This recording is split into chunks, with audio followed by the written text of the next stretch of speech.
Sisters ஒரு நாள் பார்ப்பதில் மிக்க மகிழ்ச்சி. நிறைய பேர் வந்து என்ன சொல்றீங்கன்னா, பைபிள்லாம் என்ன ப்ரோ, பைபிள்லாம் வந்து நான் படிக்க மாட்டேன் ப்ரோ, பைபிள் இருக்கிற வசனம் என்ன ப்ரோ, சும்மா ப்ரோ, இதெல்லாம் வந்து யார் படிப்பாங்க, இதில் படிச்சு என்ன இருக்குது, இது இருக்கிறது எப்பவுமே இருக்கிற வார்த்தை தானே அப்படின்னு சொல்லிட்டு நிறைய பேர் வந்து கேர்லெஸ்ஸாக விட்டுறாங்க.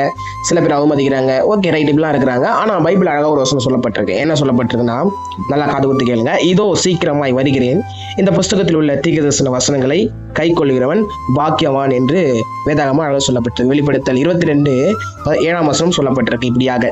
ஓகே, நம்ம எல்லாம் வந்து நான் நல்லவன், நான் பாக்கியவான், நான் உதவி செய்கிறேன், நான் பாக்கியவாதி, நான் சில விஷயத்த செய்யறதுனால நான் வந்து பாக்கியவான்கள் பாக்கியவாதிகள் சொல்லிட்டு தண்ணி என்ன பண்றோம் அப்படி சொல்லிக்கிறோம். ஆனா வசனம் என்ன சொல்லுதுன்னா, இயேசு கிறிஸ்து சீக்கிரமா வரப்போறாரு. அதனால இந்த பைபிள் வார்த்தை வந்து கேட்கறதுனாலயோ அதன்படி நடக்கிறதுனாலயோ படிக்கும்போது அவங்க பாக்கியவான்களா இருப்பாங்க, பாக்கியவாதிகளாக இருப்பாங்க அப்படின்னு வேதவசனம் அழகாக சொல்லப்பட்டிருக்கு.